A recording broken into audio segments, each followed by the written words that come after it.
За завршување на цевководот од новиот водоводен систем, зафат на водите на студена река и изворите на река Пена остануваат последните 400 метри. И тука каналот е искупан и треба само да се постават цевките и другата придружна опрема. Бидејќи последната делница се наоѓа на крајот од 20 километарскиот тешкопроводен земјен пат со многу кал и вода, високо на Шар планина. Клучно за завршувањето на цевководот се временските услови.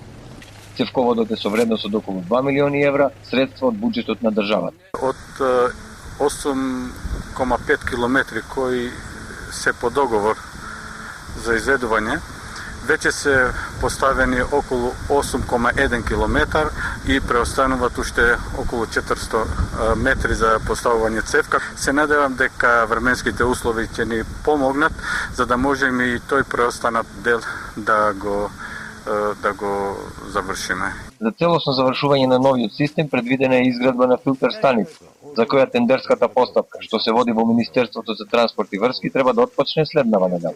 По завршувањето на целата процедура, уште веднаш ќе се започне со работите на терен, бидејќи и тој ќе биде многу попристапен, оти филтер станицата треба да биде на спојот на новиот и стариот систем во близина на селото Лиси. Брзо течат и процедурите за тендерирање за филтер станицата, така да целосната инвестиција од 4 милиони евра, каде што исто така и општината Тетово во делот на филтер станицата кофинансира 1 милион евра, мислиме дека апсолутно оваа прашање дефинитивно ќе ги ослободи граѓаните на Тетово од една нивна голема потреба што е базична, многу битна и потребна.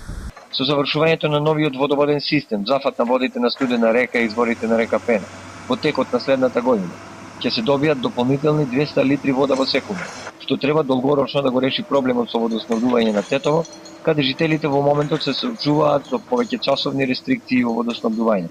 Според надлежните, покрај намалената издашност на планинските извори, една од главните причини за рестрикциите и неконтролираното трошење на водата за пиење, за миење на улиците и тротоарите и вадење на дворовите и бакчите од дел од жителите на градот.